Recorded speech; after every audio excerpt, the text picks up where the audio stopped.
views expressed on this program are those of the hosts, guests, and callers, and are not necessarily those of this station, its management, or other advertisers.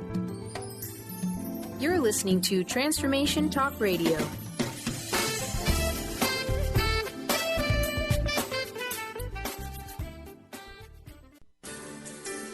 On the cutting edge of the new mainstream, Christine Upchurch is passionate about bringing together science, psychology, and spirituality in a way that can be applied to our everyday lives for true transformation. The Christine Upchurch Show, stellar conversations to illuminate your journey, engages some of the most inspired visionaries on the planet in lighthearted, lively dialogue. Join us as we explore the expansive nature of reality in a down-to-earth way, offering you insights and tools, empowering you to become that bright light you're meant to be. Now, here's your host, Christine Upchurch.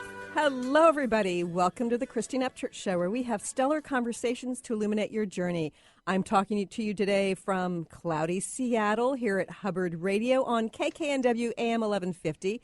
You may be listening somewhere across the United States on cable radio network, WBLQ in Connecticut, New York, or Rhode Island, or anywhere around the world on Transformation Talk Radio. But wherever you're listening from today, you're going to be glad you joined me. I've got one of my all-time favorite guests on again, and I'm not going to tell you who she is. So if you don't follow the Christine Upchurch Show on Facebook and watch the postings, or if you don't read your Transformation Talk Radio weekly newsletter, you're going to have to be in the dark for a few more minutes, because I'm going to first say hello to Mr. Benny Mathers. Hi, Benny. Hi, Christine. Yeah, a pure veteran that we have back. So, I mean, yes. you cannot change the dial right now. You can't. No.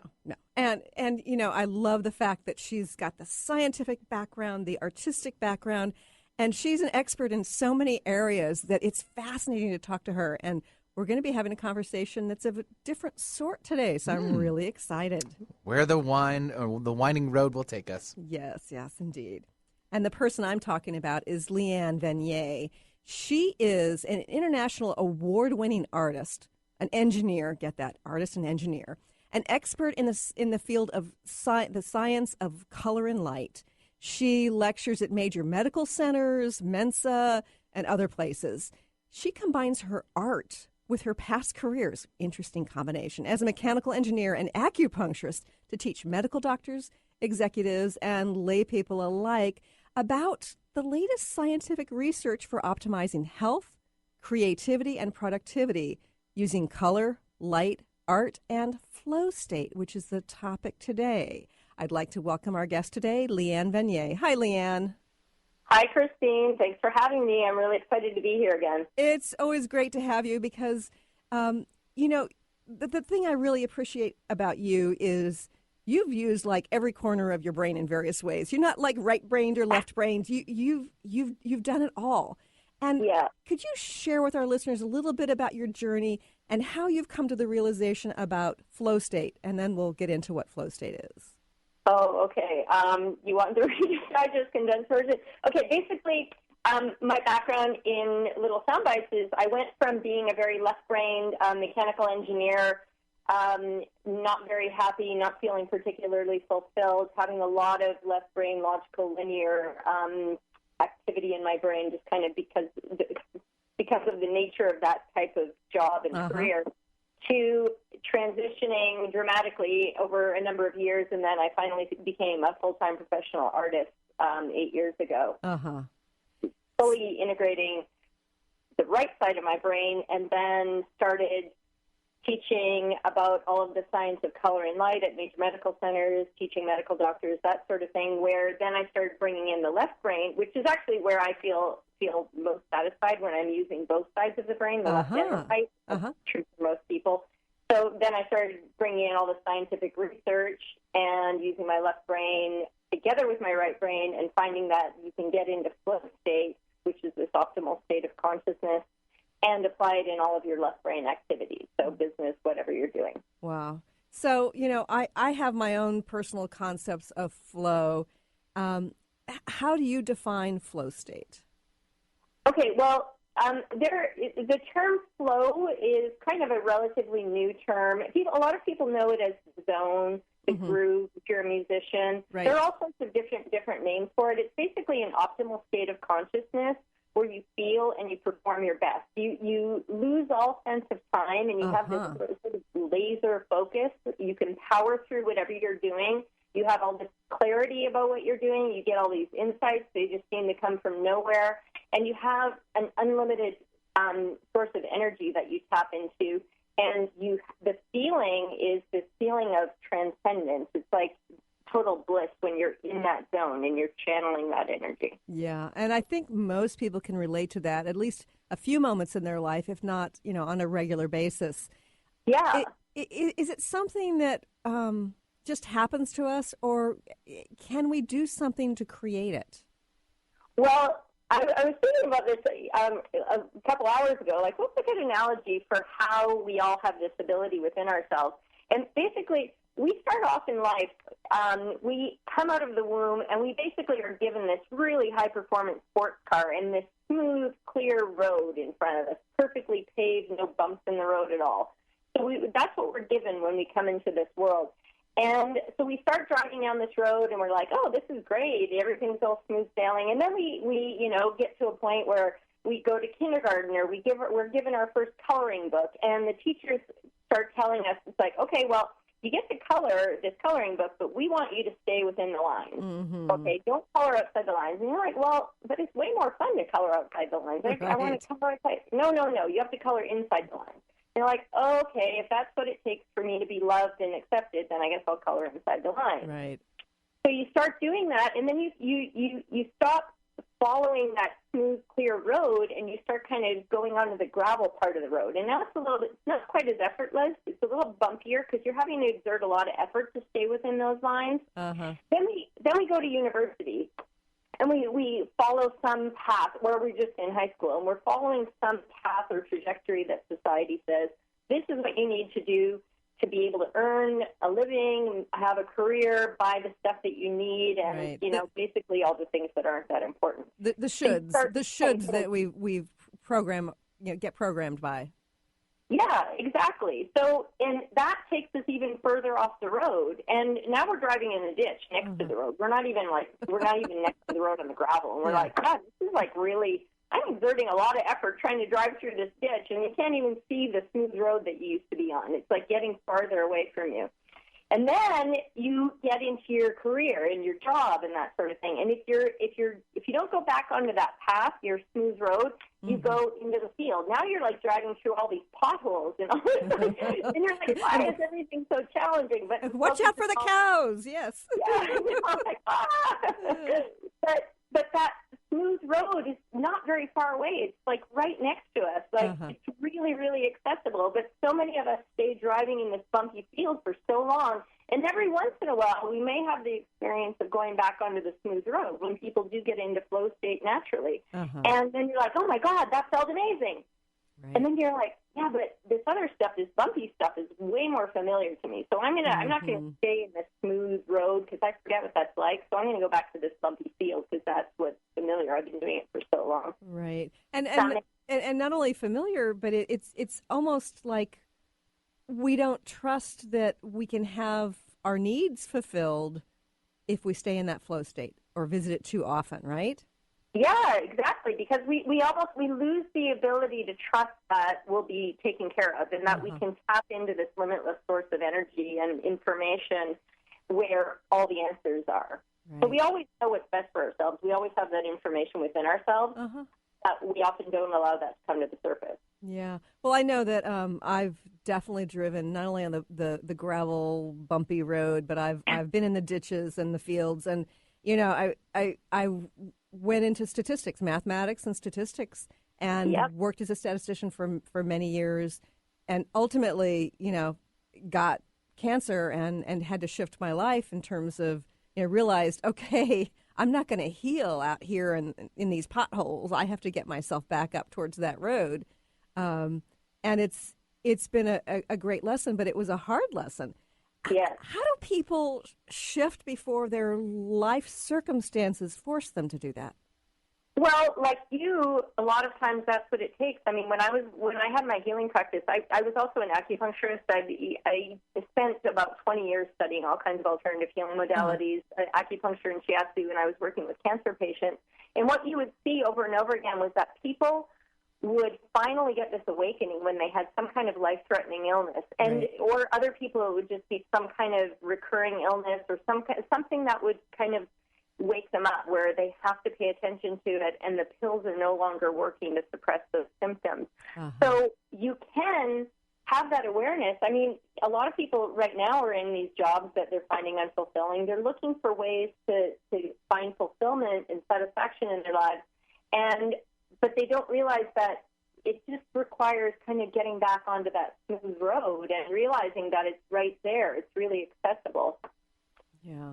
So, yeah, I mean, what I teach people is how to be able to tap into flow state whenever they want, because when you can do that on a regular basis and bring it into all areas of your life, that road, you not only get back onto that road, but the road itself recharges you.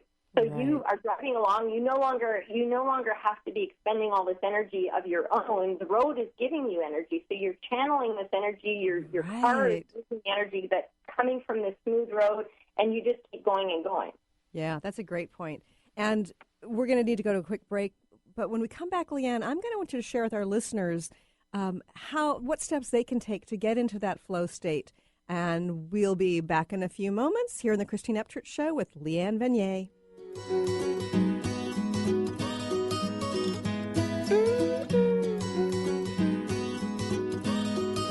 We have fallen down again tonight. In this world it's hard to get it right. Trying to make your heart. I'm Christine Upchurch, and this is a Stellar Reflections Minute. For centuries, spiritual traditions have talked about how humans have an energy field, or aura, surrounding them. Although skeptical scientists refuted this for decades, science is now beginning to catch up with spirituality. Scientists can actually measure light emanating from living beings, so they can measure the human aura, which in scientific terms is known as the biofield. Many medical practitioners around the world use an instrument to evaluate a patient's biofield for the purpose of diagnosing illness. They understand that imbalanced or insufficient light in a person's energy field indicates a physical or emotional problem. The good news? There are ways to balance and increase your light, resulting in greater well-being. For more information, please check out stellarreflections.com or call 425-999-9836. That's 425-999-9836. Called the Oprah of radio by her listeners, award-winning host Dr. Pat Baccili is blowing the doors off of traditional talk radio. Get ready for an energizing delivery and powerful interviews with leaders in the field of human potential. Dr. Pat's fresh, new perspective on living life full out has catapulted her show to the top of talk radio. Tune in and Dr. Pat will help you thrive instead of merely survive. Visit thedrpatshow.com. That's THEDRPatshow.com for listening times in your area. On the cutting edge of the new mainstream, Christine Upchurch is passionate about bringing together science, psychology, and spirituality in a way that can be applied to our everyday lives for true transformation. The Christine Upchurch Show, stellar conversations to illuminate your journey, engages some of the most outstanding visionaries on the planet in lively dialogue to inspire you to become that bright light you're meant to be. Join Christine every Friday at 11 a.m. Pacific Time on KKNW, AM 1150, and Transformation Talk Radio. Serenity Bliss Holistic Spa is a complete approach to wellness. Serenity Bliss offers integrated therapies for whole body health, from facials to massage, from laser skin treatments to herbal wellness, from chiropractic care to energy healing. We work with teens who want to put their best face forward, adults of all ages who want to maintain that youthful glow, and anyone who wants to enjoy vibrant well-being head to toe. Serenity Bliss Holistic Spa is bringing the European approach to restoring natural beauty and wellness here to the Seattle area. Located on the east side off the beaten path, yet just minutes from the freeway. If you'd like to experience the joy of relaxation, skincare excellence, and total wellness, then come experience your Serenity Bliss. To learn more or to schedule an appointment, visit SerenityBlissHolisticSpa.com. That's SerenityBlissHolisticSpa.com. or call 206-229-0086. What it needs is love, love, love. Everybody wants to love. Everybody wants to be loved. Oh, oh, oh, oh, oh, oh. Everybody wants to love. Everybody wants to be. Welcome back to the Christine Upchurch Show here on KKNW, WBLQ, and Transformation Talk Radio. I'm talking today with Leanne Vanier, who's an award-winning artist, an engineer, and a teacher of all sorts who's helping us to understand this concept of flow state. Now, Leanne, is this a new concept, or is this concept of flow been around for a while? Well, it's been around for a very long time. In fact, there is a research study that recently came out about the fact that historically, they believe that we as human beings used to wake up in the middle of the night every night, have this 4-hour time where we would sleep, wake up in the middle of the night, and be kind of in this semi-wake, semi-sleep state. Yes, I've read that. Yes. And that's where we would get into flow naturally every night. It would just be this, you get all this clarity, and it's the time when your brain recharges as well, when you're sleeping at night. So you wake up, have all these insights, and go back to sleep for another 4 hours. That's just a very new study that came out recently. But Carl Jung, if you've ever heard of Jungian psychology, he was a very well-known psychotherapist and psychiatrist, like around the time of World War II, and since then. But he was a colleague of Sigmund Freud. He felt that Sigmund Freud was missing a huge component of understanding mental illness and when people get very dissatisfied with their lives. And he felt that what we need to find true happiness and our ultimate purpose is to be in alignment with that, whatever that purpose is. Why were we born? Why are we here? So when you get back into alignment with what that true purpose is, everything in your life flows effortlessly. Your physical body is healthy. Your mental state is healthy. So, and you have this sense of joy and limitless energy. And all of this stuff that he basically downloaded and became Jungian psychology, the study of studying the brain, came while he was in flow state. He wasn't calling it flow state. He was calling it getting in touch with the collective unconscious, which is termed as this reservoir of all experiences of our species. So you can tap into this limitless source of information and energy and get anything you need, any answer to anything when you can tap into that. So a guy named Mihai Csikszentmihalyi went and heard Sigmund Freud, Carl Jung. He went to hear Dr. Jung speak in Zurich shortly after World War II, and he first came across this concept of flow, which he came up with the term flow because that's how a lot of people experience it. And what was his name again? Can you pronounce his name again for us? Mihai Csikszentmihalyi. Oh, my goodness. It's a really, really long name, and the first name is spelled like Mihaly, Mihaly. So if people Google Mihaly, they'll see. I have a link to him on my website as well. Great. But anyway, so there's a book called Flow, and he spent his entire career analyzing what the common components are for people that are able to tap into flow state, and what the requirements are to be able to get into flow state. And he came on my radar only like less than a year ago. I had never even heard of him, but I've been teaching about this stuff, and it turns out that a lot of the things that he writes about are like, yeah, that's exactly what I've been teaching people as far as that. Those are the requirements. So you have a list of things that you actually need to be able to tap into flow state. I have a few beyond what he has, but so what are some of those things? Okay, well, one of the things is that, especially when I'm teaching people to get into flow state, I call it flow training, you need to set aside a clear block of uninterrupted time. So it has to be like a time that you set aside for yourself. And I usually recommend first thing in the morning before the day kind of gets caught up and we get swept away in all of our to-dos and everything like that. So having a clear block of uninterrupted time where you can focus on your own creative process and kind of focus on your tapping into your inner voice is really, really important. And one of the things that I found is that a lot of people, they make time to go to the dentist, they make time to get their car fixed, they make time and put it in their schedule. All these things that they don't really find very enjoyable, but they know that they have to do them. Right. When you set aside time to get into flow and to create a flow practice, it's so enjoyable. It's not only enjoyable, it's actually really, really good for you, both physically, psychologically, and emotionally.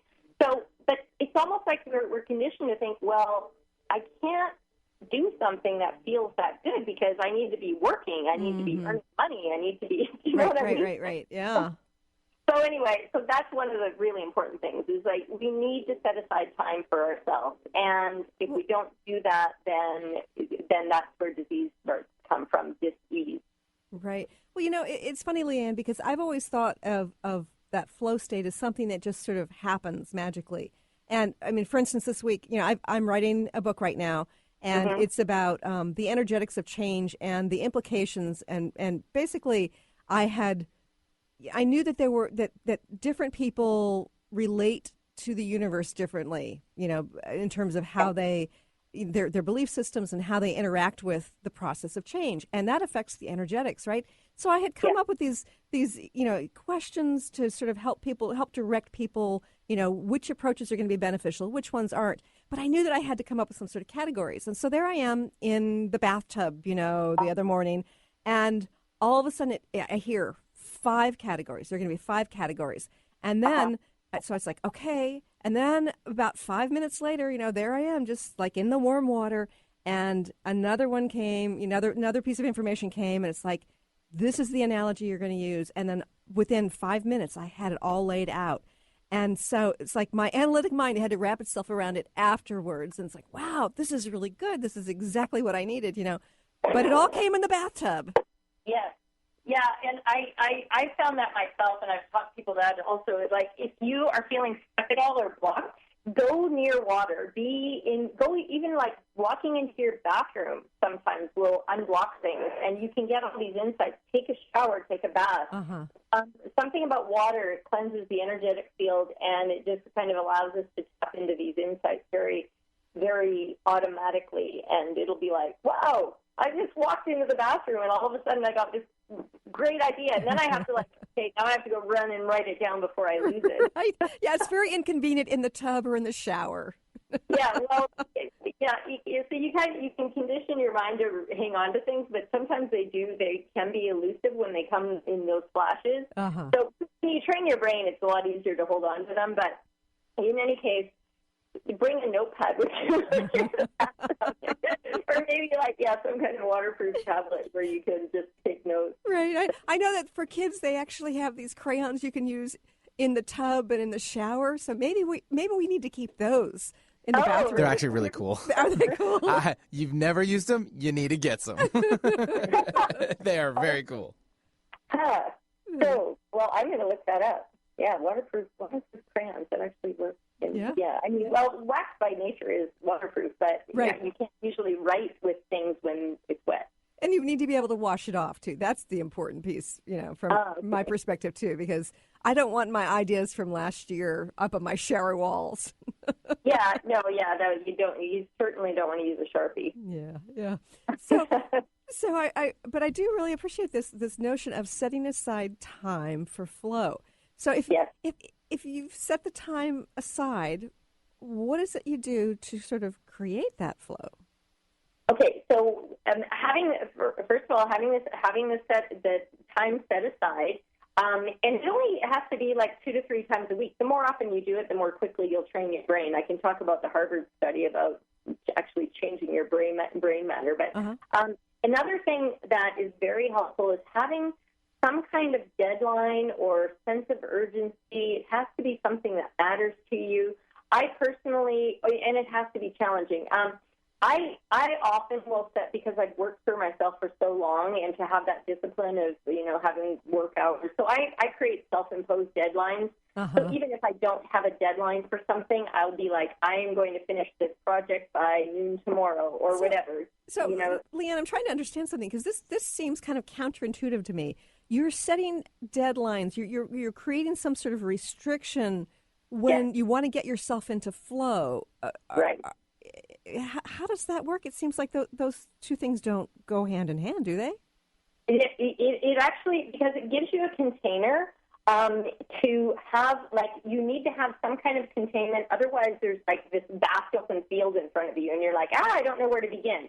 So I use the example of if you've ever seen a horse race, they take blinders and they put them on the horse. So the horse has these blinders on each side of its eyes, so it can't see all of the chaos and stuff that's happening on either side of it. All it can focus on is the path in front of it. Right. So it can run. They know for a fact that horses run much faster when they don't have these visual distractions. So it's the same thing with inducing flow. You want to have some kind of a restriction, but it can't be too restrictive, like in the sense that also this ties in with anxiety and free expression kind of thing. If the task at hand is too easy, if it's so simple and it's boring to you, that's what I mean. It has to be something that matters and challenging. Right. You won't get into flow because you're like, oh, my God, this is so boring and mundane. I just don't feel like doing this. But at the same time, if you're going through a learning curve and you're learning brand new content, you can't get into flow that way either because you're still too much in the left brain where you're trying to analyze and you're checking yourself and you're like, okay, am I doing this right? I have to remember I have to do X, Y, and Z to be able to do A or whatever. It's like if you, let's see, what's a good example that most people have experienced? When you, if you're writing, for example, and if you try to write, like say you have to write an essay for school or something like that, if you try, or your book, you try to write and you try to self-edit while you're writing and correct your grammar or correct the spelling mistakes or whatever it is, you won't get into flow because you keep stopping that process by toggling into left brain. Yeah, and that's a really good lesson to learn as a writer because, I'm a very good editor, and I will, wordsmith things to death in order to make it sound better, and of course I want the punctuation to be correct. So I have to really stop myself from getting out of that flow state and doing that editorial stuff. Exactly. Yeah. Until you finish the creative part, then so as long it's actually not that hard to tell yourself, okay, no editing allowed. In fact, when I first started painting 8 years ago, my mantra in the first few months until I established this habit for myself, because I paint abstract, it's so easy, and I do a lot of splatters and throwing paint, and it was really easy for me to start getting attached to what was showing up on the canvas. I get in flow state, and all this stuff is kind of coming through me.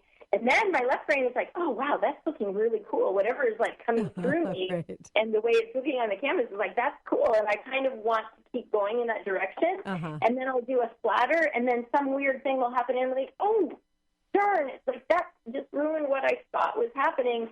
And I would literally have to say to myself, sometimes out loud, there are no mistakes. There are no mistakes. So I would not allow myself to erase or edit while I was in the flow process. Or ever. I mean, it's just so the thing could happen the way that it wanted to organically. And I was just intentional. Yes. We have to go to another quick break. But when we come back, Leanne, I'm going to want you to share with our listeners how flow state sort of catapulted you forward within your art career. And we want to get some more tips about how we can implement flow within our daily lives. More with Leanne Vanier when we return here on the Christine Upchurch Show.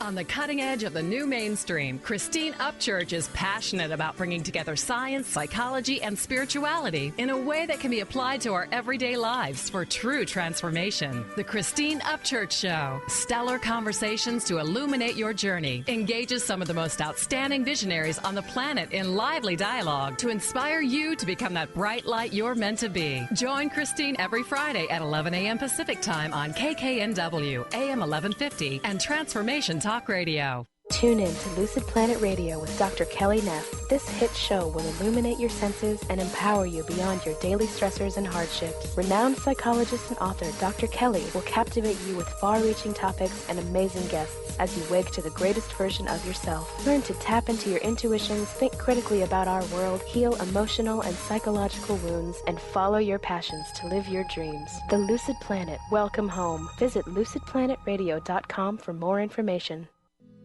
I'm Christine Upchurch, and this is a Stellar Reflections Minute. What does the word healing mean? Many think that healing merely means eliminating symptoms.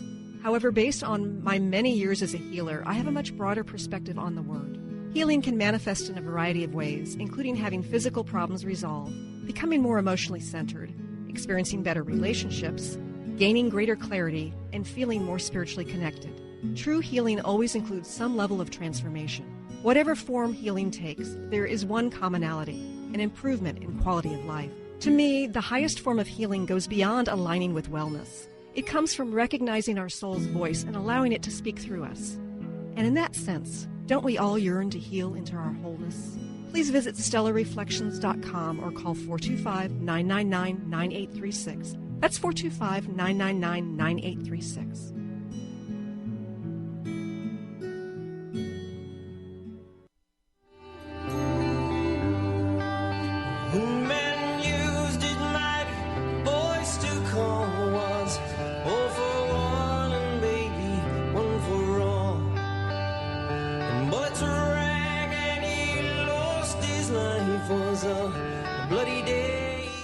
Welcome back to the Christine Upchurch Show here on KKNW AM 1150, CRN, and Transformation Talk Radio. I'm talking today to Leanne Venier. Now, Leanne, what you've been talking about with flow, it's really illuminating for me because, as I said before, I'm writing a book, and I get inspiration that flows through me on a regular basis, but it's not necessarily daily or within a structured time. And so with my book, it's like, I want it to be inspired as opposed to just sort of analytically created. And I've been waiting for the inspiration to hit me. And when it does, it's like it flows well and it might last for a couple of days off and on. But so aren't we supposed to just let the inspiration hit us, or is there another way? Yeah, I've talked about this a number of times. The whole myth about artists is that, you just are going about your day, and all of a sudden the skies open up, and some inspiration comes and hits you in the head. And it's not like that at all. You have to create the space for the inspiration to arrive. So that's where, if you read about any famous artist, whether it's a famous musician like Leonard Cohen or famous writers, there's all kinds of them that talk about the process that they create to be able to get into that zone where the writing just comes effortlessly. And it's always, always, always, and it's the same thing that I follow with my creative process, you have to schedule in the time.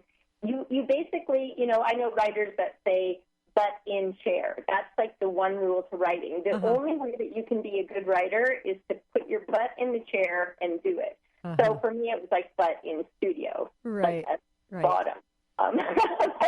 So you have to create the time, because if you sit around and you wait for inspiration, it may or may not ever come. I mean, I have days where it's like, I don't feel like painting, but it's like, this is a studio day, so I'm going to paint. Or whatever it is that I'm doing that's a creative practice for myself, I have to schedule in that time. Actually, now more so than before, I mean, I get into flow in whatever I'm doing. So I could be reading medical research studies, and I get into flow that way. So that's what I was talking about. It's like you get back on that smooth road, and then the road is recharging your battery. Just by driving down that road, everything that you do, it's not like when I go and I read medical research studies now, I veer off the road and I'm driving on the gravel. No, not at all. I still stay on that smooth road.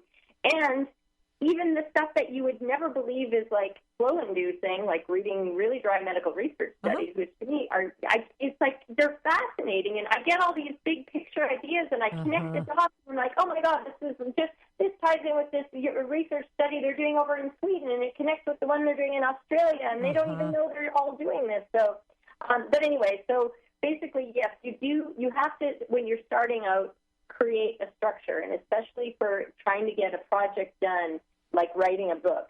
Every morning, I know that I'm going to set aside time from 8 to 10 in the morning, and that's going to be my writing time. And even if you wake up and you're like, oh, my God, I still do not feel like writing today, you put yourself in the chair, and you start going, and you don't edit yourself, and you just, flow will come. Believe me, it will, as long as you make the space for it to arrive. And then the more often you do it, you literally train your brain. Your brain changes structure. They know this from a Harvard study.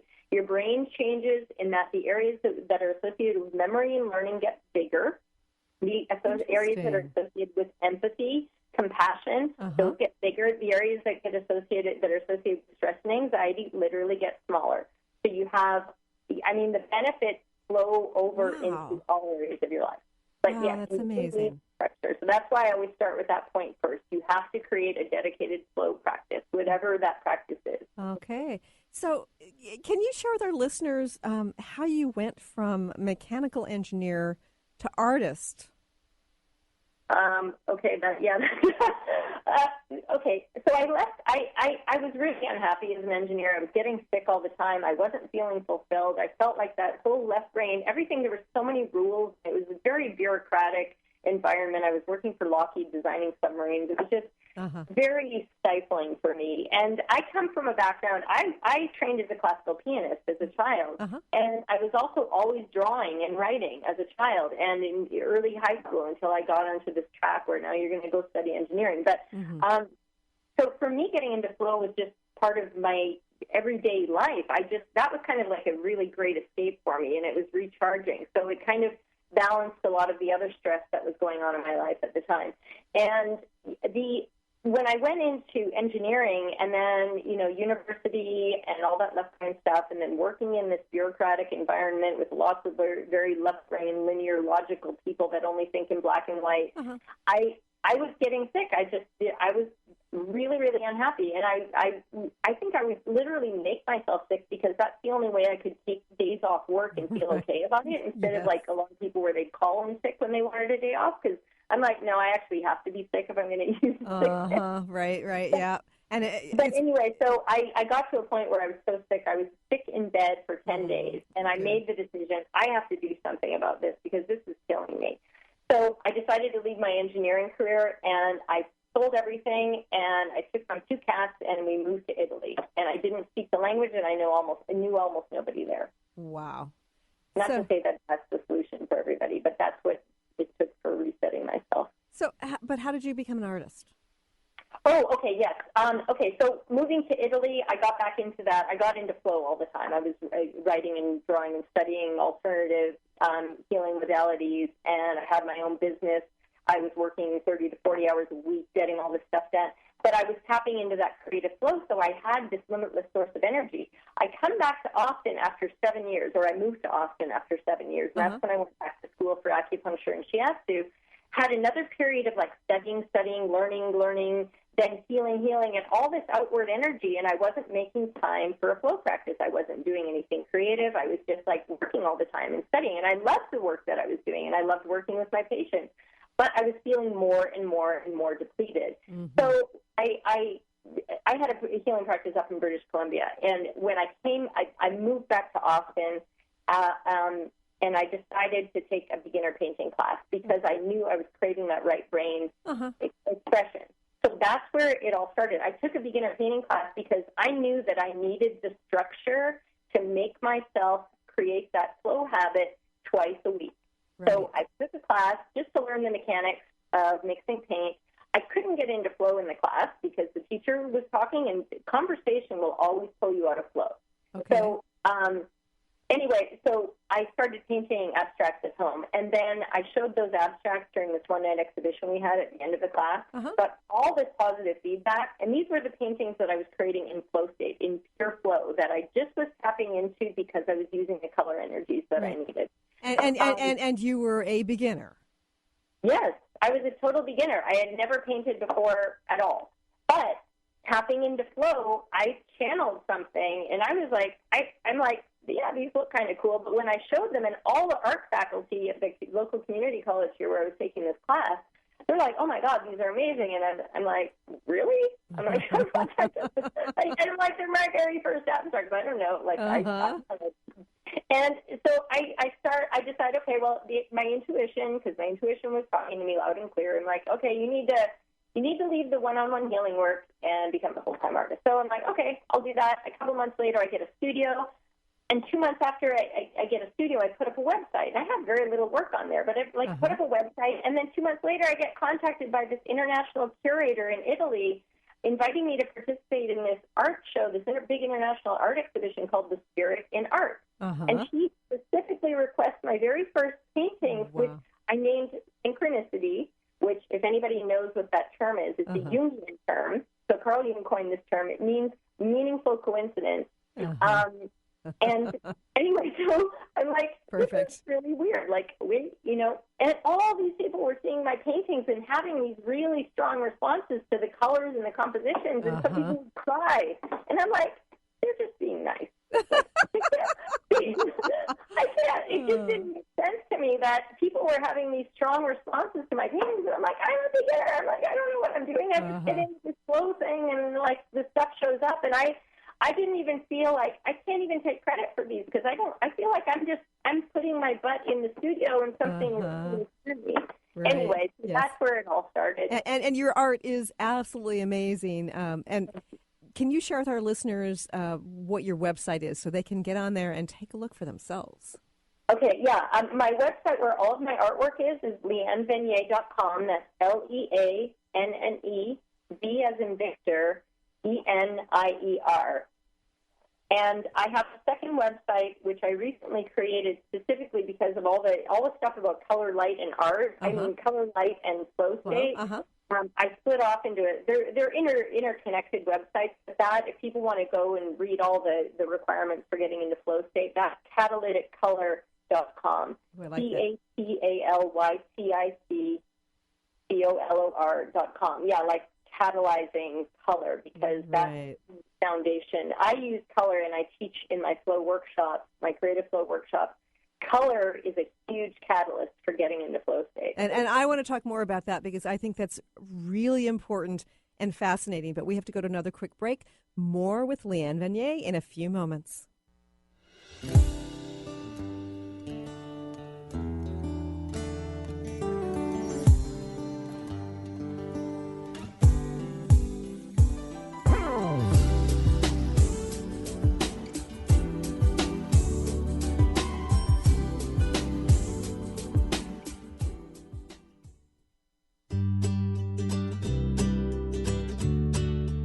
Each month, listen to Live More Radio with co-host Allie Katz. Join Allie and Dr. Pat as Allie introduces new ways to bring balance back to your life through meditation, sleep, and exercise techniques, so you can live your truly authentic life. Stress less, live more. To learn more about Allie, visit livemoreradio.com.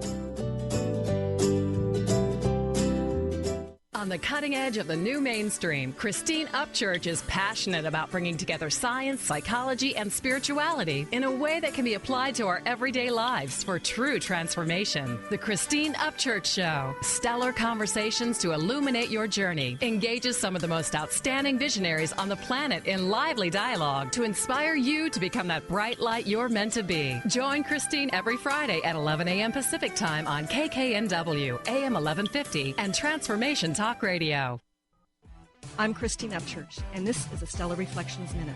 As a former research statistician, my scientific background is what many would call sensible. For more than a decade now, I have been working in the field of energy medicine, facilitating sessions and teaching around the world. People from the mainstream often ask me, how did a sensible woman like you end up working in such an alternative field? Implicit in their question is the underlying assumption that the field of subtle energy, such as energy healing and intuition, isn't sensible. But I believe it is very sensible. Even scientists are able to measure aspects of this. Approaching life from an energetic perspective brings us new opportunity for healing and transformation. And from a practical standpoint, even if you can't rationally explain how something works, if you experience a shift from it, then doesn't it make it pretty sensible? Please visit StellarReflections.com or call 425-999-9836. That's 425-999-9836.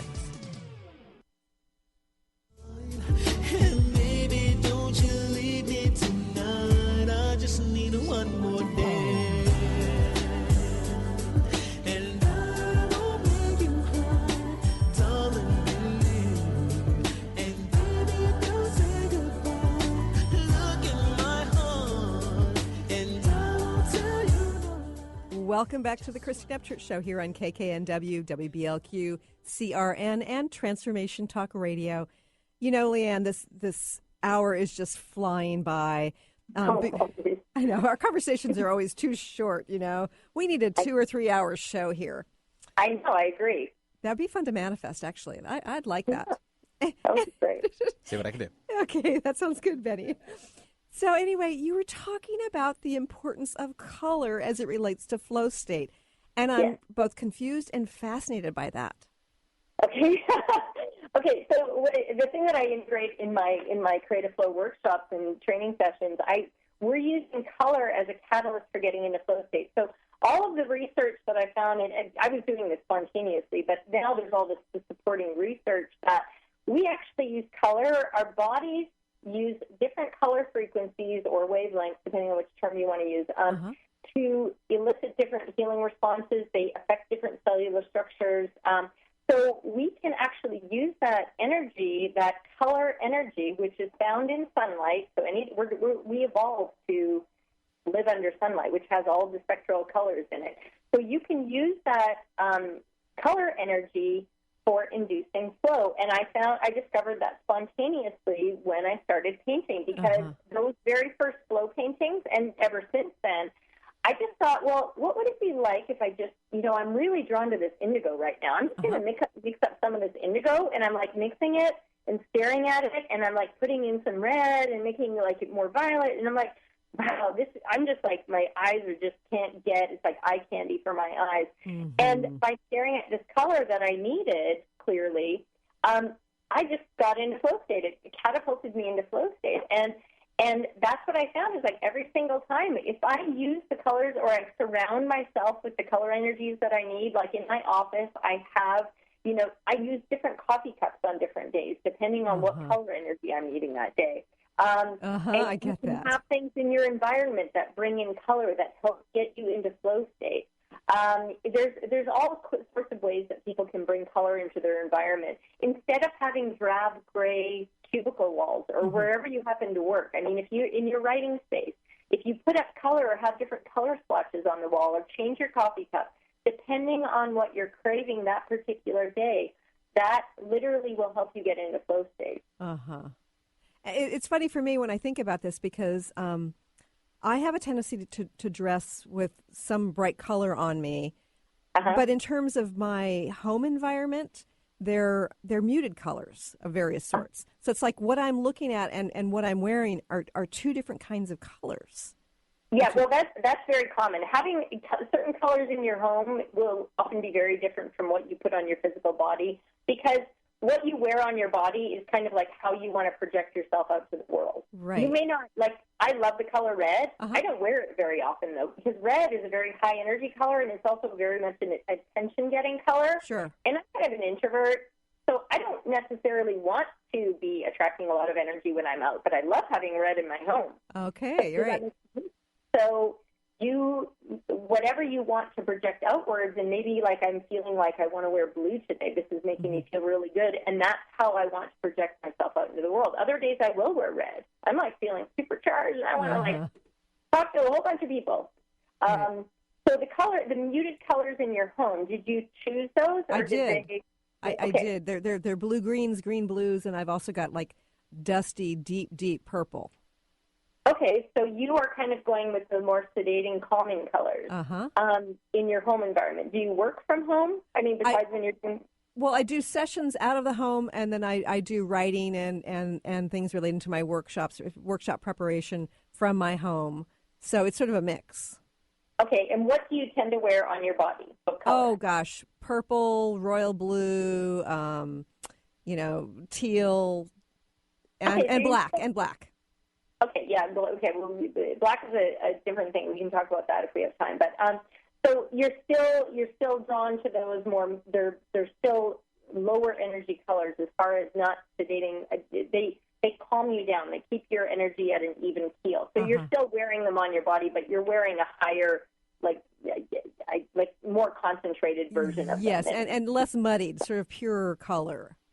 Pure colors. Yeah. So in your home, you're kind of got a mix of like maybe some earth tones in there. Exactly. Yes. Okay. So So that anytime you're mixing in like browns with the colors, so they become a little bit earthier shade or like a softer shade, that's a grounding. It will give you more groundedness. Oh, I need that. Yeah. Because so I'm often in the ethers, yes. Yeah.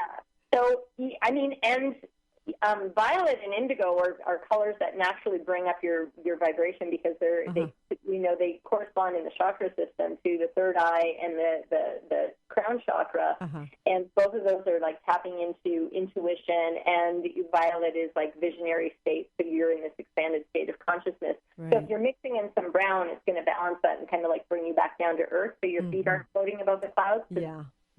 So that would be that left brain. Okay, I'm going to stay grounded and rooted, but I'm still going to have this spiritual, ethereal kind of experience. Exactly. So, this hour is ending far too quickly, Leanne. I know you've got a wealth of information on your websites. Can you share again about the one that has information about color and flow? Yes, that's catalyticcolor.com. CATALYTICCOLOR.com. If people Google my name, it will inevitably come up. Like if they just type in Leanne Venier color expert, or that, it'll show up in the list. So, but it's all about catalyzing color, using color for catalyzing healing, flow state, optimal satisfaction in life, productivity. I didn't get a chance to talk about. There's a McKinsey study. They did a 10-year study on top executives, where they found that people that operate in flow state are 500% more productive. You get 500% more stuff done. Yeah, and it's not about the time. It's actually about the quality of what's coming through. Exactly. Yes, it's the end result. So you get there so much faster. You could take 4 days of the week off and work one day and get a full week's worth of work done. Wow, that's great. Leanne, I always enjoy having you on the show, and I'm really fascinated by all the work you're doing. Thanks again for joining us here today.